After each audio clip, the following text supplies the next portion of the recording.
Thank you for joining us in This Week in Turkey. I am Murat Türsan. We are starting off with what some perceive as inconsistencies in the judiciary.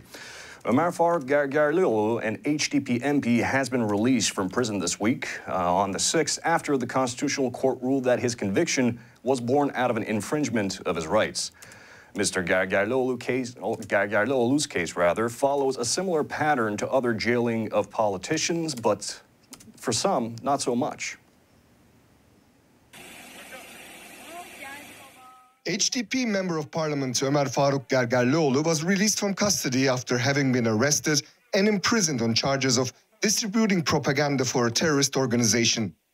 Mr. Gergerlioğlu was released from Sincan Correctional Facility, located in the capital city of Ankara, on July 6th, after a decision from the Constitutional Court was handed down to the First Instance Court, overturning his conviction and sentence of 2 years and 6 months.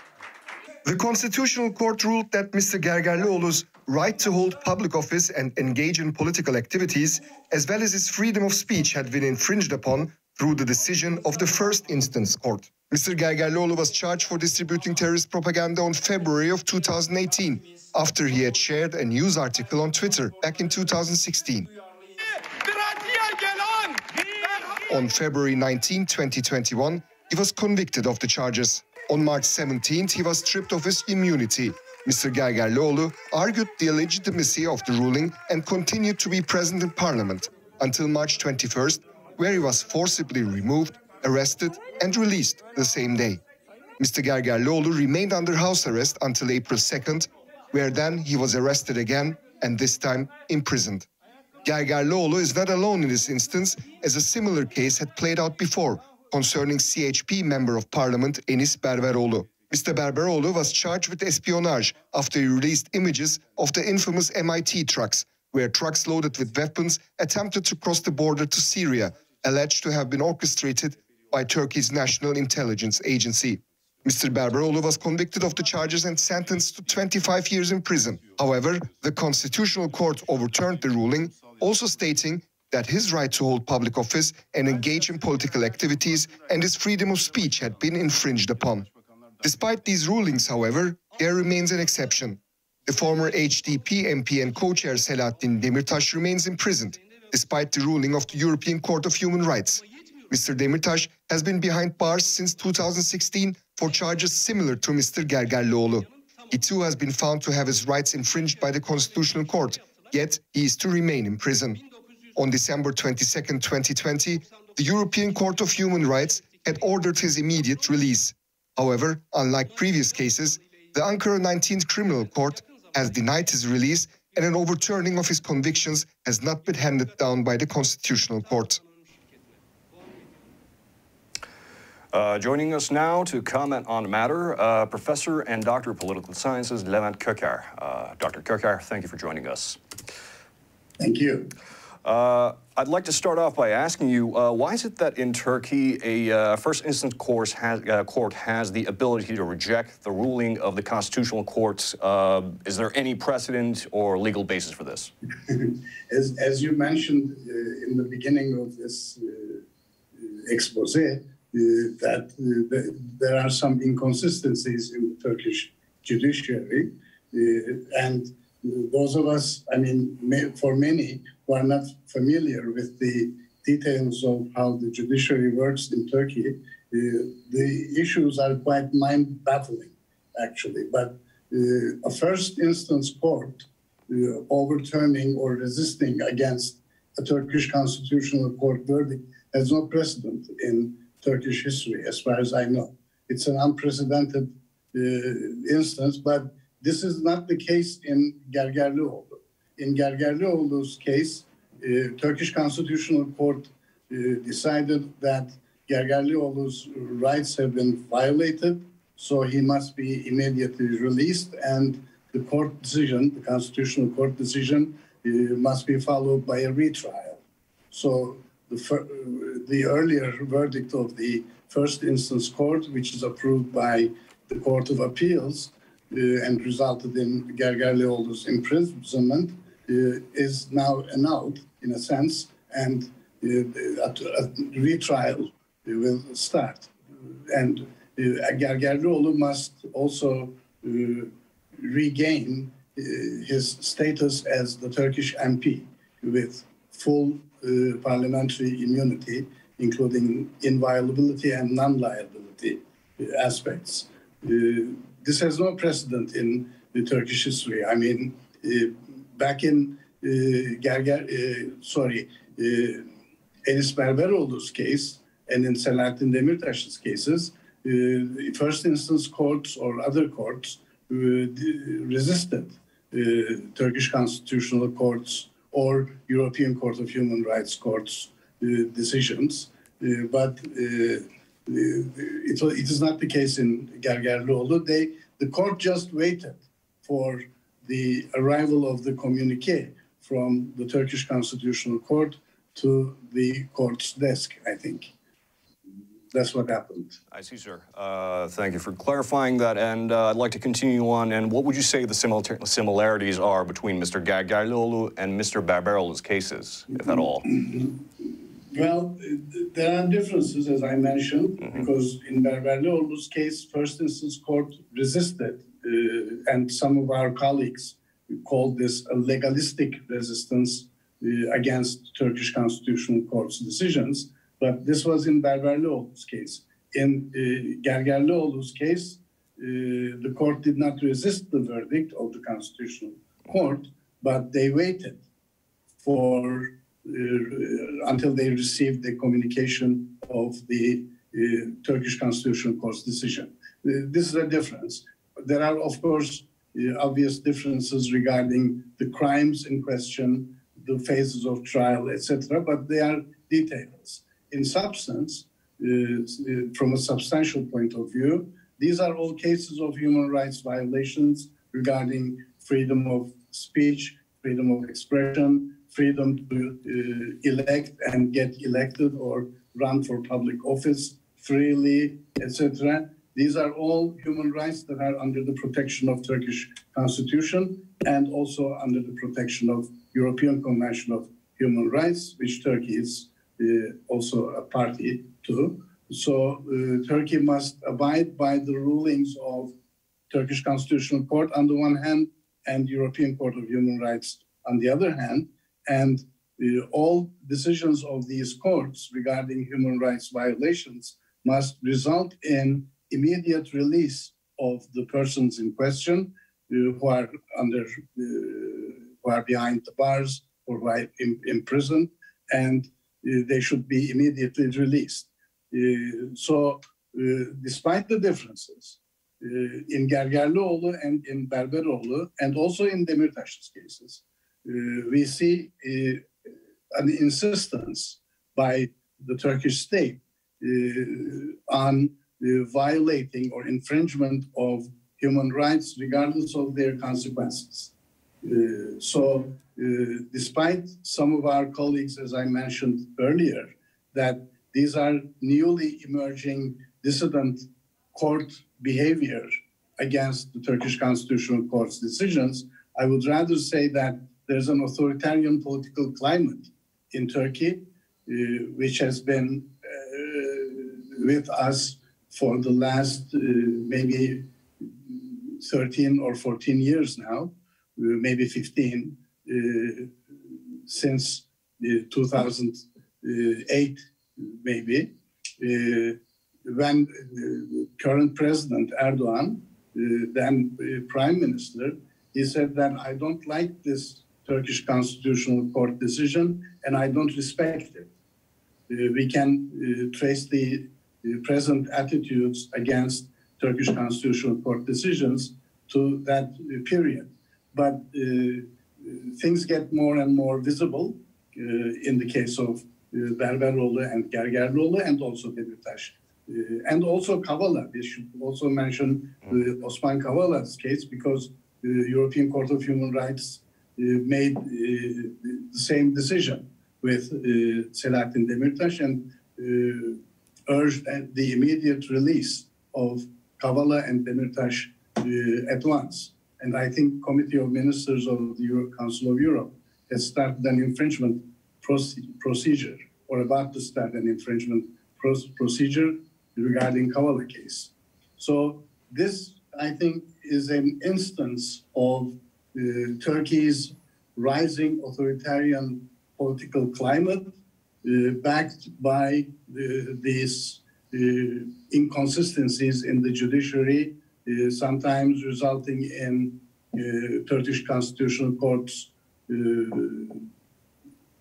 approve of human rights, freedoms, etc. But on the other hand, there are other courts, lower level courts, first instance courts, or appeals, court of appeals, or sometimes court of cassation even, that resist or that see no problem in infringing individuals' human rights. The chairman, the speaker of the parliament, is also another case in point, which also illustrates this increasing authoritarian tendencies in Turkish politics, because, I mean, procedurally speaking, if a member of parliament is convicted by the court, the speaker of the parliament should wait, not on paper. I mean, it doesn't write on paper in law, in black letter law, it doesn't say that. But individual complaint procedures in Turkish constitution is a recent phenomenon. So in Berberoğlu's case, the chairman of the Turkish parliament did not wait for the decision of the Turkish Constitutional Court and initiated the procedures that resulted in the loss of parliamentary status of Enis Berberoğlu, so he's in prison. The same happened in Gergerlioğlu's case. In between, Constitutional Court ruled in favor of Berberoğlu, and Berberoğlu regained his parliamentary status, despite the chairman's, the speaker of Turkish Parliament's behavior. So in the case of Gergerlioğlu, I think based on what happened in Berberoğlu's case, the speaker of the parliament should have waited for the Turkish Constitutional Court's final decision about rights infringement in Gergerlioğlu's case, but he didn't. So this is what happens, you know, and this is sometimes mind-baffling, confusing, or it seems quite inconsistent, but overall it is quite consistent when you see the authoritarianism rising in Turkey. I see, sir. Thank you for touching on Mr. Demirtaş. I actually wanted to ask you, do you think this precedent that has been set for Mr. Gergerlioğlu and Berberoğlu will actually reflect on Selahattin Demirtaş, or Osman Kavala for that matter? Will that have any effect on the gentlemen who are still serving time in prison? Well, taken together, the Turkish Constitutional Court's decision, Berberoğlu and Gergerlioğlu decisions, and European Court of Human Rights decisions regarding Demirtaş and Kavala cases, there are some important points raised by the court decisions. And we have to take these different statements in different court decisions together about the current status of law or the state of rule of law in Turkey. For instance, Turkish Constitutional Court mentioned that Article 14 of the Turkish Constitution, which sets out an exception to parliamentary immunity, is actually an unpredictable norm. So if the Article 14 of the Constitution is unpredictable, then the legality of the Article 14 might be disputed. So this is one important aspect that has implications for the state of rule of law in Turkey. Similarly, in Demirtaş and Kavala cases, European Court of Human Rights decided that the constitutional amendments that led to the lifting of parliamentary immunity in the case of Selahattin Demirtaş is non-law. So it doesn't have the characteristics of a legal norm, that constitutional amendment, which lifted the parliamentary immunity of the Turkish members of parliament. In Kavala cases and in the Demirtas case, the European Court also mentioned that Article 18 of the European Convention has been violated, which means that restrictions that allow for certain limitations, reasons for restricting certain human rights, to put it in another way, the court said that Article 18 in the case of Demirtas and Kavala has been violated by Turkey because the Turkish state did not restrict the right to freedom of speech, for instance, or freedom of political organization or political action, not on legal grounds, but for political ends to support political pluralism. So this is a misuse or maybe an abuse of the European Convention of Human Rights mechanisms. So non-law, the quality of the legal quality of the Turkish constitutional rules these are all in question.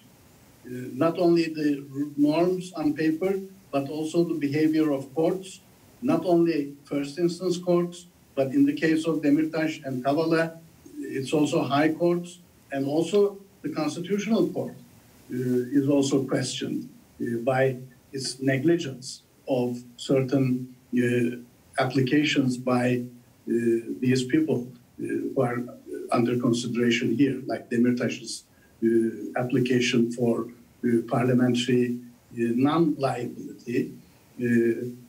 European Court of Human Rights argues that parliamentary non-liability, which is absolute and under the protection of Article 83 of the Turkish Constitution, paragraph 1, is not taken into account by any court in Turkey, despite Demirtas stated that. This Article 83, paragraph 1, states that parliamentarians, members of Turkish parliament, cannot be held liable for their views that they expressed in the parliament or within the framework of their parliamentary workings and disseminating these views outside the parliament.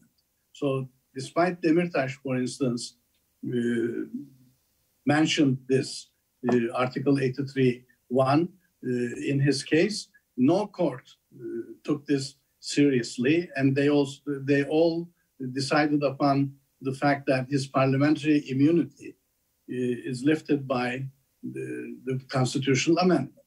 So these are all somewhat mixed cases, but they substantially show us that courts, the legislative branch and the executive branch of the Turkish state now is in a state of authoritarian politics with no sort of a sense of protecting human rights is somewhat foreign to Turkish politics nowadays. Of course, of course. Sir, I'd like to inject myself and lastly ask you, now you have mentioned that Turkey is a member state of the European Human Rights Court and has been in open defiance of the court, completely unaffected by its decisions. Yes. Really, the fact of the matter, the crux of the question is, will there be any consequences for this open defiance? I mean, will there be any political pressure or perhaps even sanctions? Well, when it comes to speaking of sanctions, the European Court of Human Rights decisions, of course, have a binding force on Turkish authorities, including the executive, legislative, and judicial branches of the Turkish state. But when we talk about sanctions resulting from non-compliance with the European Court decisions, the sanctions could only be initiated by an action of the Committee of Ministers of the Council of Europe. And they rarely do this because this is quite understandable. On the one hand, we can say that if you are a serious state in the international arena. And if you sign a certain international convention and put yourself under the obligation to protect human rights, then it is quite normal for the international authorities, in this case, the Council of Europe authorities, they would expect that this state is going to be law-abiding, so it will not defy the norms of a convention that the state voluntarily signed and became a party to. So this is a normal expectation. So if a state like Turkey continuously violates these human rights norms, what can they do? They have to start mentioning some sanctions and initiating certain procedures, but this is a political decision. It is not a legal decision. It is a political decision. And in terms of politics, certain interests come into play, and it is quite a slow process, a very slow procedure, in fact. Committee of Ministers, they, I think, come together 3 times a year, or maybe 4 times a year, and time passes. So whether the effectiveness of the sanctions that might be applied in this case is also another issue. The thing is, I think in the end, Turkey and Turkish people need to resolve this issue stemming from the rising authoritarianism in their country on their own. So it is our will that will determine the outcome. These things, legal proceedings and procedures, take too much time. I mean, Demirtaş has been in jail for nearly 5 years now. Osman Kavala is in jail almost the same period, 5 years nearly. Gergerlioğlu and Berberoğlu cases are also very fresh. We also know that there are hundreds or even thousands of cases like this whose names we don't mention in public sphere because they are not forgive me for using this term, but not celebrities. They are not famous enough so that many journalists, many academics, or many other political activists, they are imprisoned or being tried or had to flee the country because of their political views, etc. These are all beyond the jurisdictional framework. We don't have to be that legalistic in this sense. Of course, in Kavala and Demirtaş cases, we hear a procedure is about to begin to sanction Turkey's misconduct, but we'll see. I see. Dr. Köker, thank you for enlightening us on the subject, and thank you for joining us today. My pleasure. Thank you. Continuing with politics, the famed Turkish polling agency Metropol released their findings on the political leanings of young eligible voters, or voters who will be eligible to vote in the upcoming elections. While the majority of the respondents lean secular, the ruling party AKP still appears to be a favorite among the young, closely followed by CHP. The Metropol research company analyzed young voters aged 18 to 24 who were at the time either underaged and thus ineligible to vote in the June 24, 2018 parliamentary elections, or were of age but did not vote for another reason. More than 22% of the respondents stated that they would vote for the AKP, and close to 7% favored the MHP. The remainder of the young respondents leaned nearly 20% to Republican People's Party, nearly 5% to E-Party, 3% to People's Democratic Party, 1.5% to the Future Party, 1.4% to Democracy and Progress Party, nearly 1% to the Felicity Party, and 1.5% preferred others. Close to 29% of the participants described themselves as Kemalist, 21.8% as nationalists, 14% as religious, 8% as conservative, and 2.6% of the respondents described themselves as socialists or communists. Unadjusted for undecided voters, the result for the question, if there was an election this Sunday, which party would you vote for, are 30.9% for the Justice and Development Party, 19.9% for Republican People's Party, 10.9% for E-Party, 8.5% for People's Democratic Party, and 5.5% responded in favor of the Nationalist Movement Party. The poll also included the job approval rating for President and AKP Chair Recep Tayyip Erdoğan. According to the poll, 47.1% of the respondents approved of President Erdoğan, while 48.6% were disapproving. Moving on to the coronavirus, nearly 60% of the population have received their second doses, followed by near a quarter of people who have received their first shots. Health Minister Fahrettin Koca spoke on the latest developments on the national vaccination program. And the president of Turkish Association of Clinical Microbiology and Infectious Diseases, Dr. Alpay Azap, speaks in Medyascope. In a statement released on July 7, Health Minister Fahrettin Koca reiterated that healthcare workers and people aged 50 and over who have received their second doses of the vaccine are now eligible for a third dose from a vaccine of their choice. Those who have already contracted the coronavirus are now also eligible to receive their first and second doses if 3 months or more has elapsed since their recovery. As a part of the ongoing national vaccination program, on July 4th, Minister Koca stated, first and second doses of vaccines are available to citizens arriving from international flights at 38 of the 48 airports. Vaccination services are also available at points of entry on the national borders in 4 provinces. Medyascope correspondent Zeynep Timurlenk-Pozut spoke with Professor Dr. Alpay Azap, the president of the Turkish Association of Clinical Microbiology and Infectious Diseases, on the Delta Plus variant, which is thought to be more transmissible and more resistant to vaccines compared to other known variants.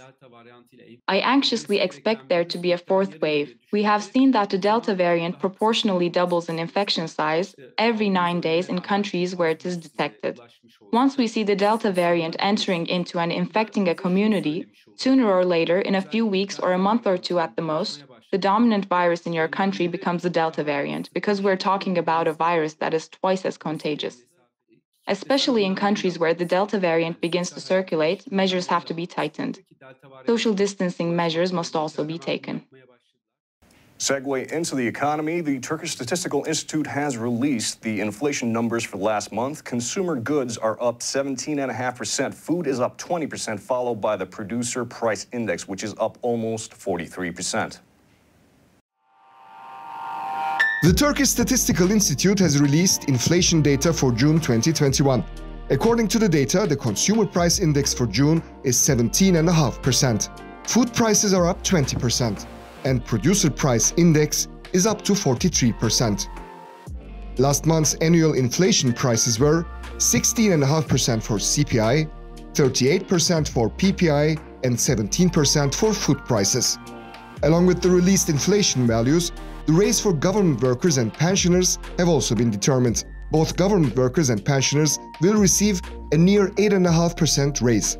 The highest rise in CPI was seen in transportation at over 26%, followed by appliances at 25.5%. Healthcare services are up by 19%. Hotels and restaurant prices have also increased close to 19%. June 2021 saw 55 items out of 415 drop in price, while prices for 54 items remained steady. 306 items saw an increase in price. Meanwhile, the PPI data shows that manufacturing, as one of the 4 main industrial sectors, saw inflation close to 46%. Inflation values in main industrial groups are as follows: 55% in intermediate goods, 42% in energy, 33% in durable goods, 31.5% in capital goods, and 28% in non-durable goods. This marks the 6 months of the ongoing Boğaziçi University protests against the rector Melih Bulu. The last 6 months were wrought with defiance, excessive police force, and detentions. Students attempting to enter the campus grounds are now being forcibly removed by private security. After weeks of relative calm, Boğaziçi protesters are once again in front of the campus gates. this time to protest their friends being removed from campus by the security personnel. February 1st marked the 6-month anniversary of the protests, a landmark as Rector Blue claimed that the protests would not last more than 6 months. Protesters marked this occasion by spending the night inside of the campus walls in tents. Students started a campus watch and were intending to stay on campus indefinitely. The following morning, the administration sent out a mass email to students stating that entry to the campus was banned on weekends. Teaching staff and students who attempted to enter the campus were denied entry by security personnel. Some professors documented that they were denied entry, unable to access their study material and other personal belongings. Students who were already on campus were violently removed by private security. Videos showed multiple security personnel using excessive force on the students. This has been This Week in Turkey. I'm Murat Türsan, and thank you again for joining us. Türkiye'nin sivil, bağımsız, özgür ve çoğulcu bir medya ortamına ihtiyacı var. Medyascope 20 Ağustos 2015'te bu ihtiyacı karşılamak üzere yola çıktı. Ama yolumuz uzun. Bu yolculukta bize Patreon veya YouTube'un katıl butonu üzerinden katkıda bulunabilirsiniz. Destek verin, sizinle güçlenelim.